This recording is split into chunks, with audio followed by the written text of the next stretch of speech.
एक छोटी सी चर्चा। कभी कह रहा है मास्टर कि मोर रामा रामा हो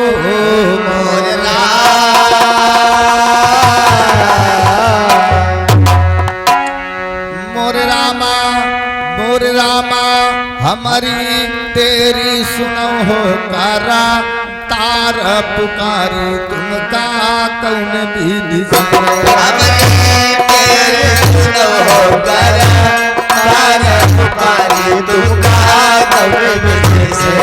हमारी तेरी सुनो हो करा तार पुकारी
सोनू हिया जो आप बबुरिया की धरती समाज विद्यमान है 101 नमस्कार है।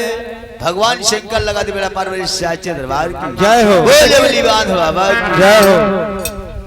कहना है कि मनु के सुता सर्या भय राजा बड़े ज्ञानी रहे सुकन्या भूप घर सुता मोर रामा रहे सुकन्या भूप घर सुता एक बार भूपति कन्या लई सारी सेन सजा एक बार भूपति कन्या लई सारी सेन सजा एक बार भूपति कन्या लई सारी सेन सजा सारी सेन सजाए मोर रामा सारी सेन सजा जहाँ चवन मुनि करई तपस्या चवन मुनि करई तपस्या चवन मुनि करई तपस्या मोरे राम जनई आई मोरे राम जनई वह बन पहुँचो त्याग चारी अग पुकारी कौने विधि से रे पुकारी कौने विधि से मोरे रामा ओ मोरे रामा रे सुनाओ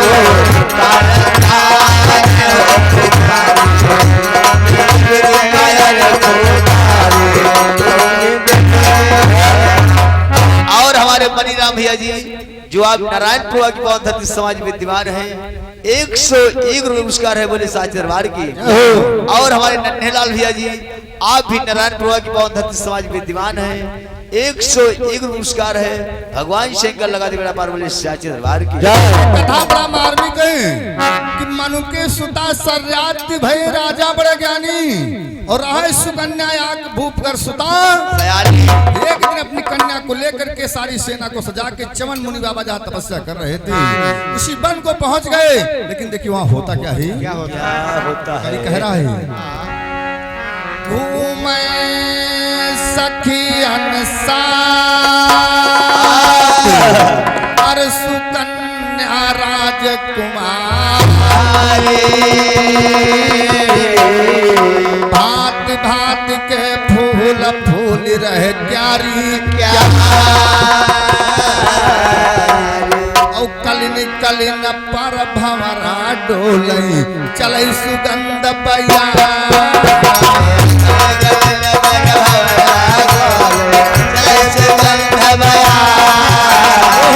कलिन कलिन पर भंवरा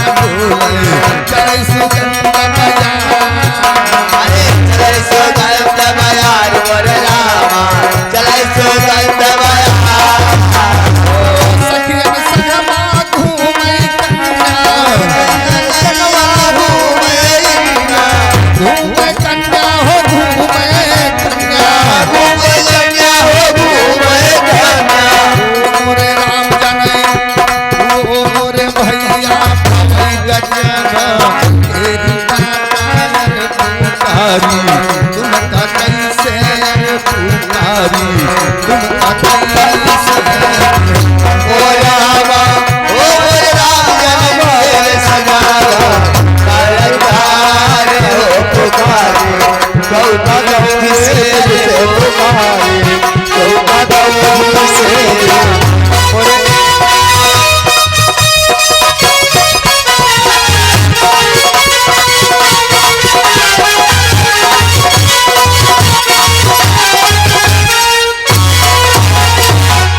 सुकन्या सखियों के साथ में उसी बाग में घूम रही है और चौन मुनि बाबा तपस्या कर रहे हैं।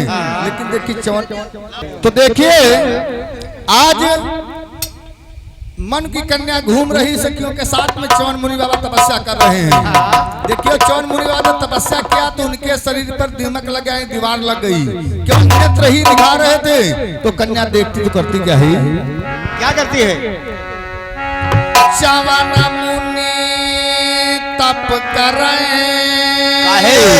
अरे बदन पर दीमक छाई और झलके दूना नयन दूर से पड़े और भगवान झलके दूना नयन दूर से पड़े तो भूप सुता सोया चरज देखे और निकट पहुंच गए जान भूप सुता सोया चरज देखे और निकट पहुंच गए जान एक टंकवा खड़ी निहारे एक टंकवा खड़ी निहारे एक टंकवा खड़ी निहारे खड़ी निहारे हो खड़ी निहारे अरे खड़ी निहारे वो खड़ी निहारे मोरे रामा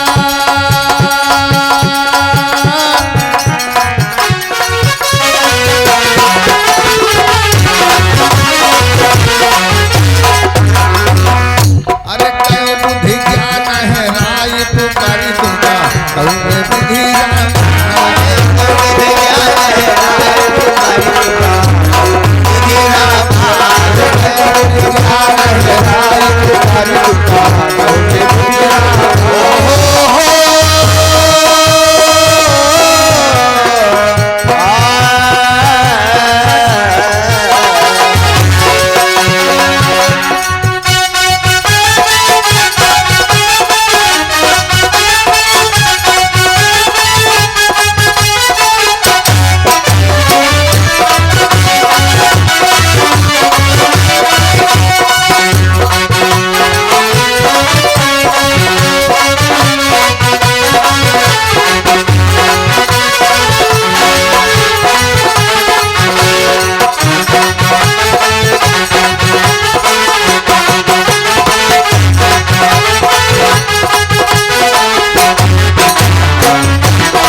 विजय कुमार भैया जो आप अमिलिया की पावन धरती समाज विद्यमान है, एक क्या और पुरस्कार है बोले साज दरबार की। तो आज देखियो कन्या घूम रही है, चमन मुनि बाबा तपस्या कर रहे हैं, उनके शरीर में दिमाग यानी दीवार लग गई, केवल नेत्र दिखा रहे तो देखा है कौन चीज है। तो कन्या विचार कर सखियों उसका एक कांटा तूर के लाई है। आज जो सखिया उनकी कांटा तूर के लाती तो कन्या करती क्या है,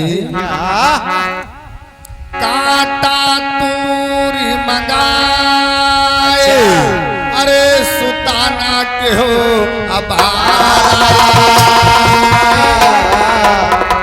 धो क्यों नहीं न माही बही सोहनी कहे मोर रामा भो क्यों नहीं न माही बही सोहनी कहे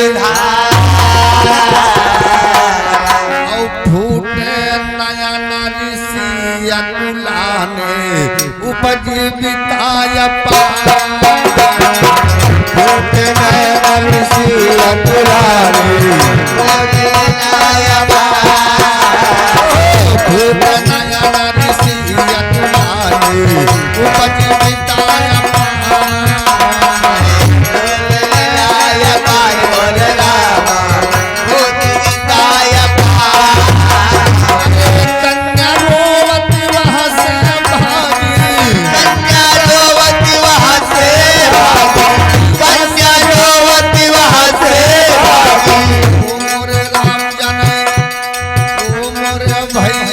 उठी गए हैं कर तारा अरे पुकारी कौन विधि से अरे पुकारी कौन विधि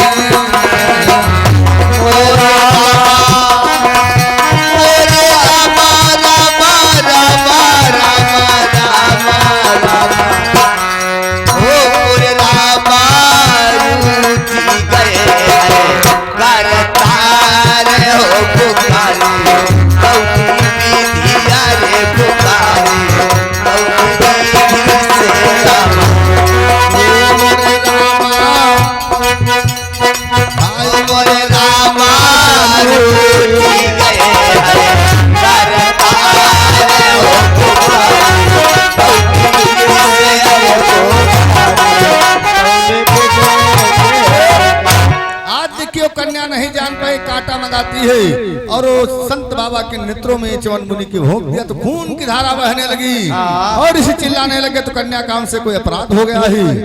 आज वो कन्या रोते हुए अपने पिता के पास गई, पिता से सारी बात बताती है तो देखिए सर्यात महाराज करते क्या है। भागिंद्र पुकै सुता पिता से बोली बाले भा हमसे अपराध ता तो हम भेद न यहाँ सुनी भूप मुनि ढिगायो गयो चरण लपट्यायो इतना सुनी भूप मुनि ढिगायो गयो चरण लपट्यायो बहु प्रकार से विनती कीना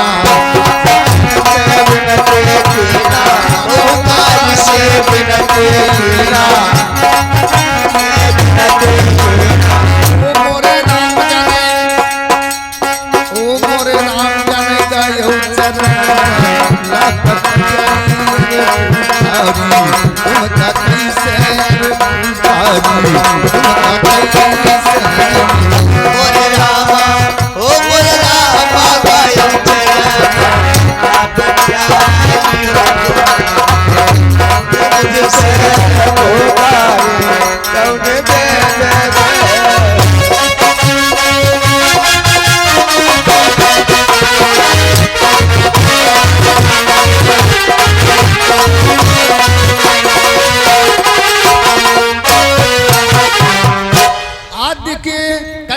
रोते हुए अपने पिता से बताती हमसे अपराध हो गया है। तो आज चमन सर्यात ऋषि आते हैं, राजा आकर के कन्या यानी संत बाबा के चरणों में लपटा गए। हमारी विद्या से अपराध हो गया, माफ कर दीजिए। लेकिन चमन मुनि बाबा 90 साल की आयु थी, पुराण बता रही है। अच्छा। तो चमन मुनि कहते हैं मेरे दोनों नेत्र फूट गए, मैं आंधर हो गए हैं, तो हमको सेवा पानी कौन करेगा। तो देखिए संत महाराज कहते क्या है। कहा मुनि अरे जियऊ कैसे जग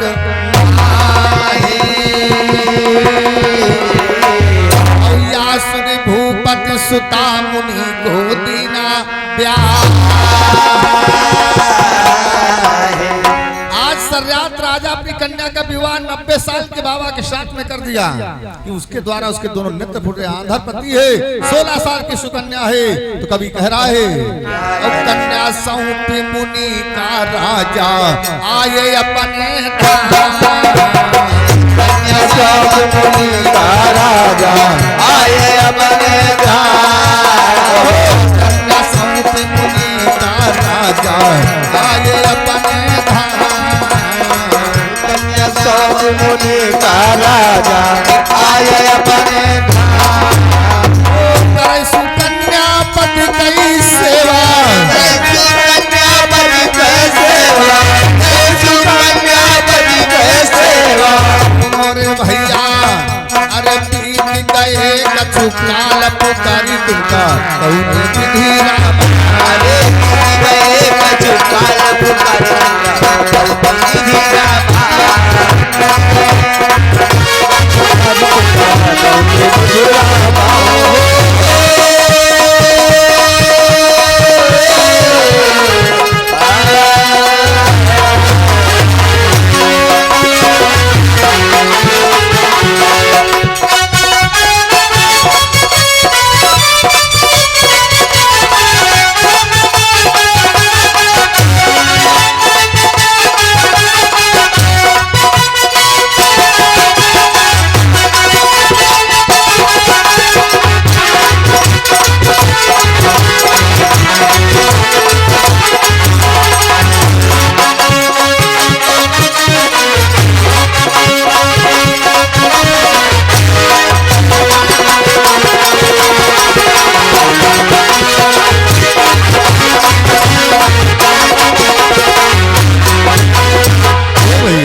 सरियात विनती किया तो च्यवन मुनि ने कहा बिना नेत्र के मैं नहीं जी सकता हूँ। तो आज अपनी कन्या का विवाह कर दिया। अपने घर गए, कन्या अपने पति की सेवा कर रही है। एक दिन की बात है, वहाँ अश्विनी कुमार वैद्य जी का आगमन हो गया।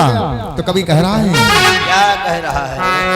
एक दिवस का हाल अरे दो अश्विनी कुमारा आए मुनि के पास, मुनि लख बचन उच्चार अरे जौनी उमरिया नारिक भावे वह उमर कर। अच्छा, जौनी उमरिया नारिक भावे वह उमर कर देव। बदराज मोहे औषधि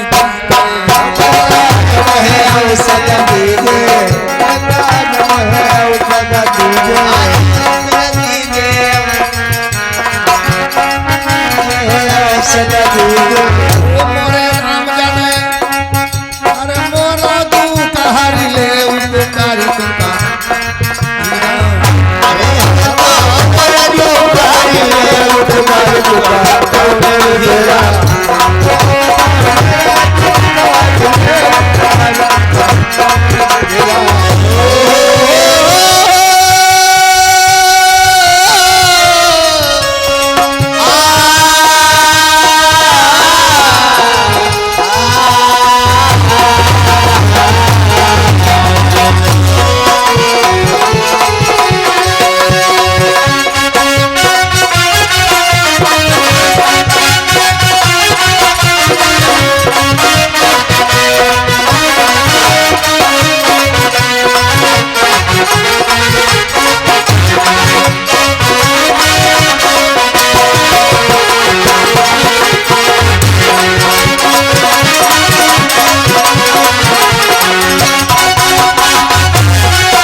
आज अश्विनी कुमार वैद्यों का आगमन हो गया।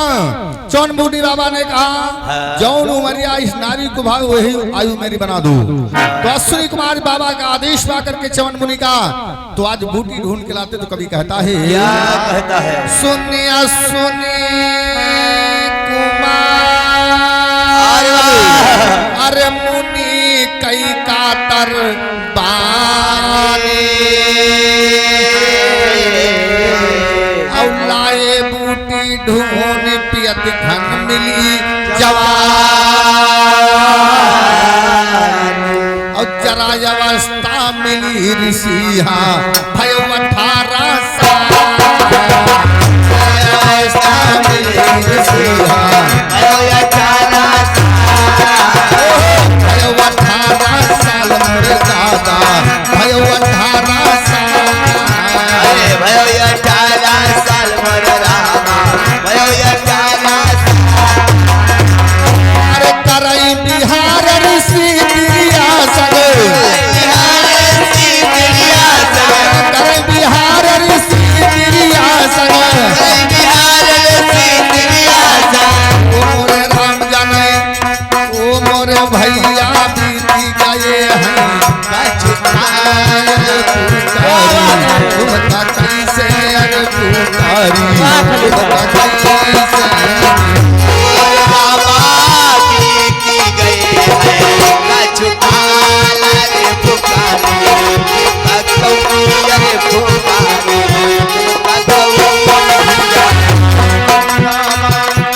ओ मोर रामा बीती गए हैं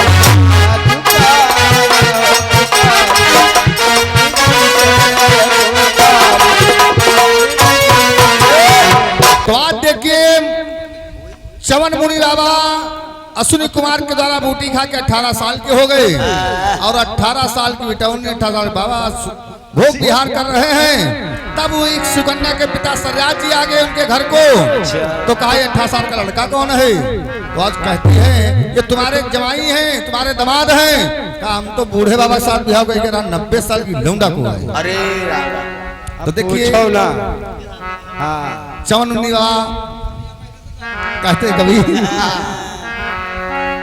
आज बता रही सुकन्या कि तुम्हारे दामाद हैं, और अश्विनी कुमार को याद किया तो कहा हमारे बूटी के द्वारा ये जवानी पाए हैं। तो आज बड़े प्यार से जय जयकार होने लगा। लेकिन ये बात इंद्र को मालूम है, इंद्र के क्रोध आ गया कि ये बूटी का अपमान कर दिया है, मैं च्यवन मुनि को जिंदा नहीं छोड़ूंगा। तो कभी कहता है मास्टर, तो ब्रह्मा तेज प्रकाश अरे इंद्र का कोप निवारा, और झूठ न कर से बच इंद्र होंगे लाचार। जैसे इंद्र भगवान ने वज्र को उठाया कि मैं च्यवन मुनि को मिटा दूंगा, तो ब्रह्मा की शक्ति अनेक है, ब्रह्म ने उनके वज्र को हिलने तक नहीं दिया। तो ब्रह्मा शक्ति के मुर द्वारा बच गए बाबक ब्रह्मा, और बाकी कथा से सजो हमारी, बाकी कथा से सजो हमारी। अरे भैया ओ मोरे राम जन आगे तो भागा, सुनई वही अनोकारी तुम का कैसे अनोकारी तुम कैसे मोरे आबाया ये तो केवल हम सुनाई।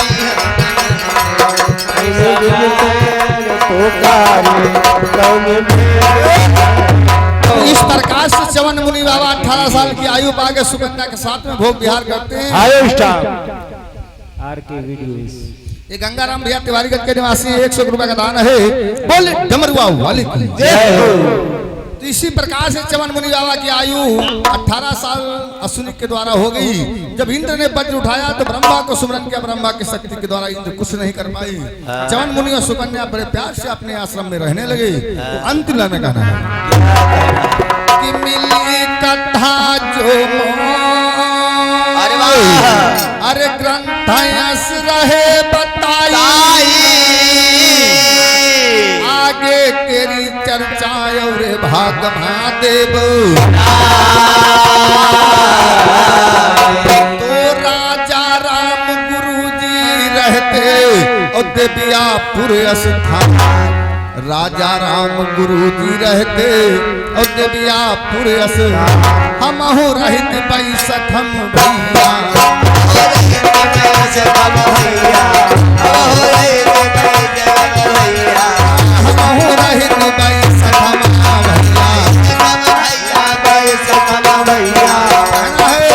अरे संदीप यादव नाम पुकारी तुमका